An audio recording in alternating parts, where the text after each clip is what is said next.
What's going on, YouTube? Welcome back to the channel. Welcome to another video. It's been a minute. I apologize. I've just been slacking, if you will. Today, or tonight, because I'm recording this at 12:06 in the morning on the channel, I will be giving out my WWE year-end awards.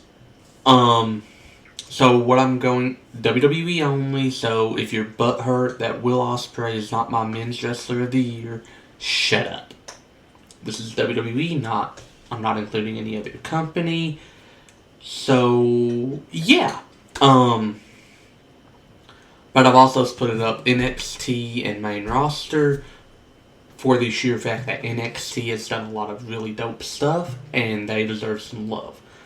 With that being said, whenever I do my surprise of the year, I will talk about NXT's for a second, and then I will talk about my main roster.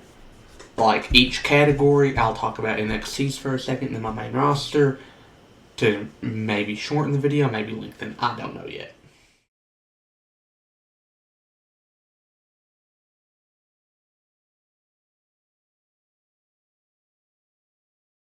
First up, I'm going to go Breakout Star of the Year on both brands.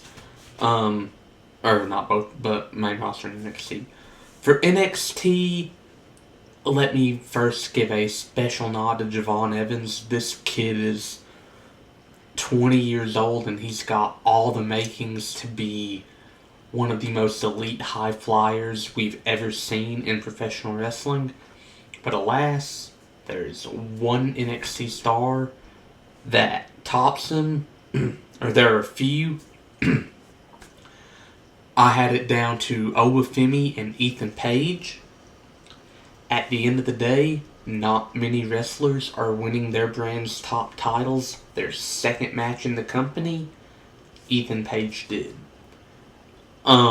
He does so good about living his gimmick and being all ego, and he has had an amazing year. I think 2025 could be the year that we not only see him get called up, but I could see him winning mid-card gold off for it. Like, I could see him walking into SmackDown, taking the U.S. title from Shinsuke. I could see him walking onto Raw, not taking the U.S. Intercontinental title from Braun, but I could see him feuding for it. Like, offer it. Like, as soon as you get him up there.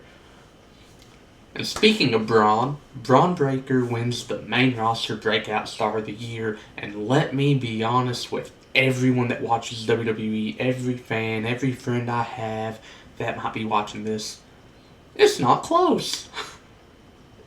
It's Braun Breaker, everyone else that had a good year.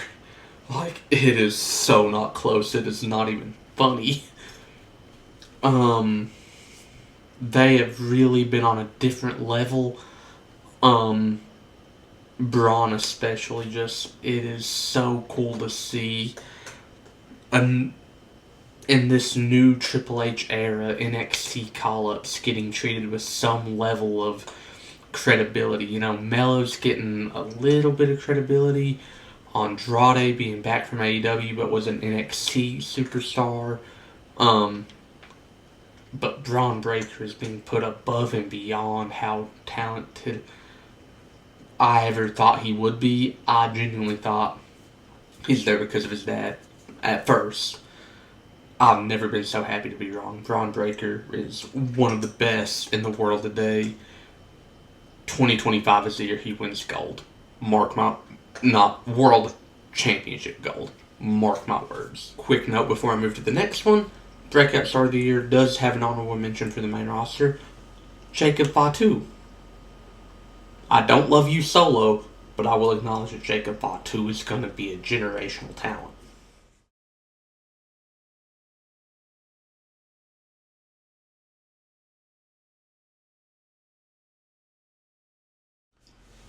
The tag team of the year for NXT, it's not close. Nathan Frazier and Axiom. Wow. This really felt like they're putting them together because they're two really good high flyers. Like, that was my only... Like, I did not care. They have been cooking with gas, teasing their breakup so many times. They obviously haven't. They're exiting 2024 and into 2025 still the NXT Tag Team Champions after taking them from Baron Corbin and Braun Breaker. They're so good, man. They are so good. They have been the best thing in any WWE Tag Team division this year, which leads me to the main roster Tag Team of the year. I put Judgment Day, I guess, with a question mark, because WWE's tag division is floundering. Getting Motor City Machine Guns and GOD, which is Gorillas of Destiny, Tama Tonga and Tongaloa, getting them on SmackDown was huge, and it has boosted SmackDown, and I genuinely think you could give it to the Motor City Machine Guns. But everything is just so... Like, DIY turning heel, that's great. SmackDown's tag division is far better than Raw's, but it's still not where it could be. Meanwhile, Raw's tag team division is an unattended toddler with neglectful parents. That's what it feels like. But I'll still give it to Judgment Day because, I mean, they have probably been in the most compelling storyline all year, or one of the more compelling storylines all year with the Dom and Liv situation. But even then, it's like, really? But sure, Judgment Day.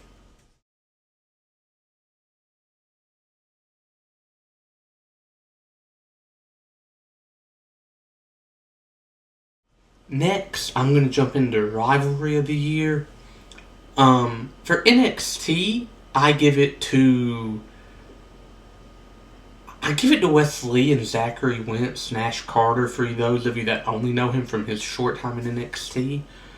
Just because it was so personal, man. Everything felt so personal and brought a new sense of realism with it, and I appreciated that. So, Feud of the Year for NXT, Nash Carter, Zachary Wentz, and Wes Lee. And Zachary Wentz ain't even in WWE. He's in TNA right now.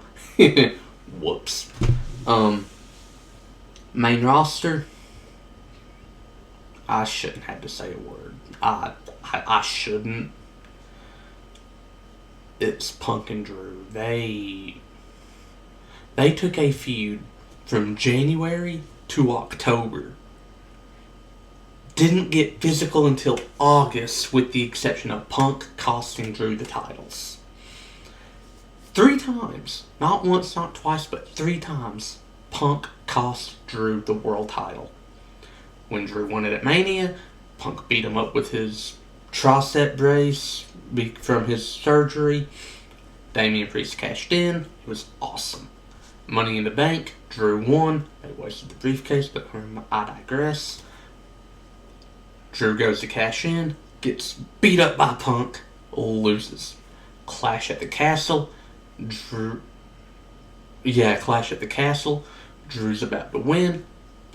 Ref is down though. Punk comes out, counts 1, 2, stops, stares at Punk. Low blow. Their match at SummerSlam sucked. Was not fond of their match at SummerSlam. I was looking for a lot more physicality. I don't know.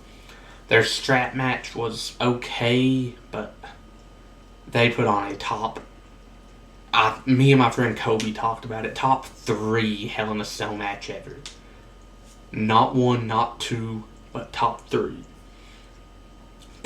Does it top end of an era? No. But it might top everything else. It might be number 2. It might very well be one of the greatest cell matches of all time, because it was so personal, so rage-fueled, and peak storytelling. Everything was so cool. God, I love that. I love that feud. It is so good. I could make a whole video talking about it.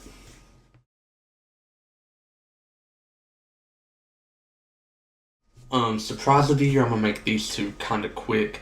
Wesley for NXT, his heel turn.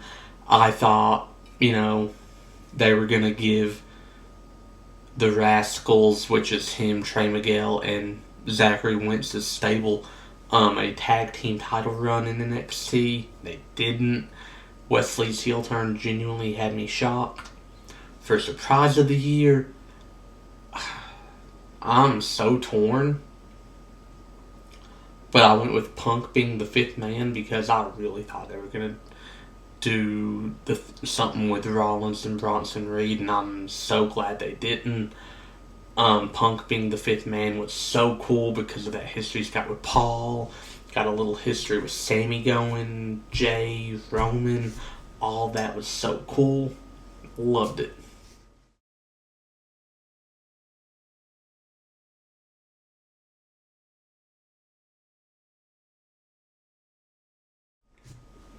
Match of the year for NXT, I put Trick Williams and Ilya Dragunov the night Trick won the title.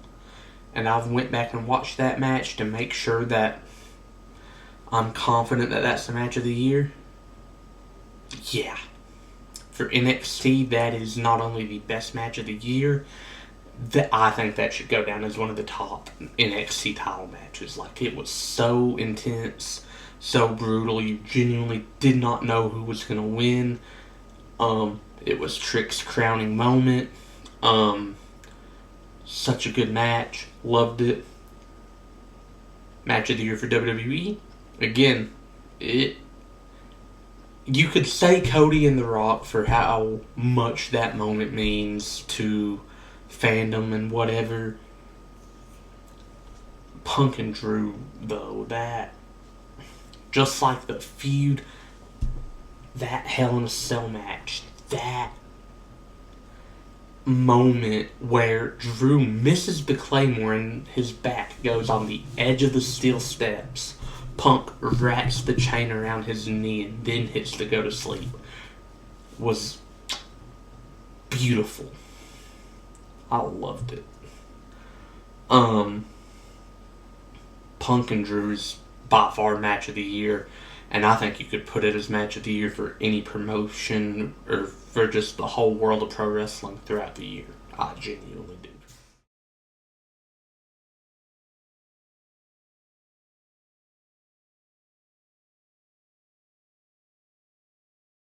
Female Superstar of the Year for NXT.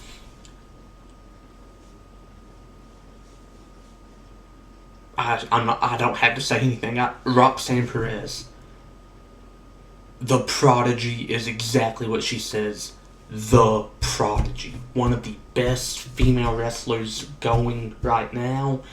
And her NXT to main roster call-up is going to be awesome. It will be a Raw after Mania pop to remember. I'm assuming it'll be the Raw after Mania. I could be tripping. Very excited.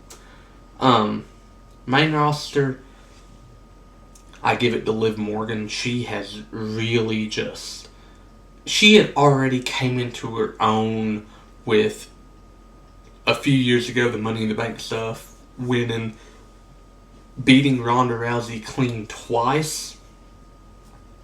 But this heel Liv Morgan revenge tour, taking everything from Rhea. Everything. Took her belt, her man, her faction. Took it all. This version of Liv Morgan has been something to behold. Her in-ring skills are top tier. Her mic skills are top tier for a lot of female wrestlers, at least. Liv is by far and away the female superstar of the year. And like I said, I don't think it's that close.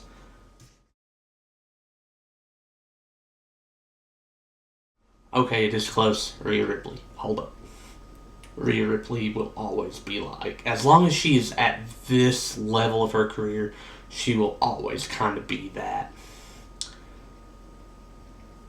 in that topic for female superstar of the year. Real quick, I do have a most improved award I want to give out.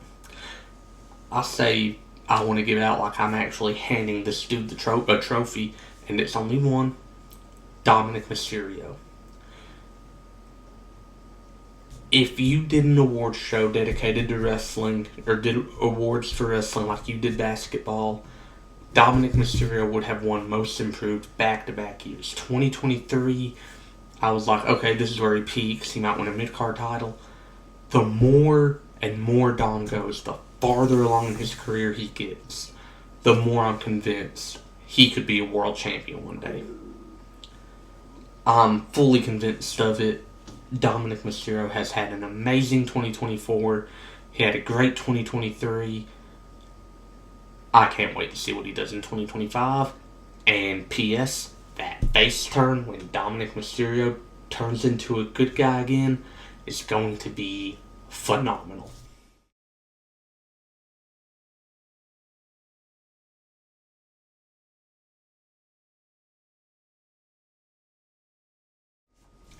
Men's Superstar of the Year for NXT, Trick Williams. It's not close. It's not close. No one is more over in NXT than Trick. No one has shown that he's not just a talker, but he can go in the ring. He has a genuine connection with the NXT fans. I think Trick is the Superstar of the Year. I'm actually very nervous about him getting called up because I don't know where he's going to fit in. I do think that when he gets called up, he'll go to Raw because I think Raw wants the big stars. Trick is the biggest star NXT has. I could see Trick getting called up to Raw, but Trick, since he's in NXT still, as long as he's in NXT, he's their guy. He is their franchise. He is NXT right now, and I don't care what anyone says. Obafemi is also like, he's right up there with him, but Trick Williams is NXT Superstar of the Year. Men's. I think you could argue for three superstars: Gunther, Roman, and Cody. Gunther because he did so much in wrestling this year. Had an amazing Mania match with Sammy, won King of the Ring, won the world title at SummerSlam, had a great feud with Damian Priest, and has had a really fun run as world champion. The chinks in the armor thing, I love. I think that's such a good story to tell. Roman because that road to WrestleMania for him and Cody with the bloodline with Seth, that's part of 2024. And then you have his return from SummerSlam and his work up until Survivor Series. All of it's been so astronomically good. Roman Reigns since 2020 has been hitting that Jordan Bulls three-peat aura, that Jordan Bulls three-peat level of greatness, that Kobe 81-point game level of greatness, that LeBron 3-1 comeback 2018 playoffs level of greatness, and it's almost unmatched. But then you have Cody Rhodes. Wins his second Rumble in a row, has an amazing match at WrestleMania, back-to-back nights, just both those matches were unbelievably fun. Has an amazing feud with AJ Styles. I don't know why people are saying those feuds haven't been good. That was such a fun feud with him and AJ. Has a decent little feud with Kevin Owens, or is having a great feud with Kevin Owens. And had a decent feud with Solo, teamed with Roman. They are pinning Cody up as this generation of professional wrestling's John Cena, as they should. He has a fan connection like no one's business. He has an entrance that is bordering on phenomenal. It is phenomenal, not bordering on. It is an amazing entrance. In the ring, ain't no one going out there most weeks out of the year. I would say like 45 weeks out of the 51 week year, and just putting on bangers with anyone that they put in front of him. Cody has definitely earned the right to be called Superstar of the Year. So has Roman, so has Gunther, but at the end of the day, it is my video, and it's my opinion, and my choice. And I give it to Cody. And that's the video. Did you like it? Did you love it? Did you hate it? Tell me about it in the comments below. Don't forget to like, share, and subscribe. This has been From the Top Rope with Andrew Crawford, and I will see you soon.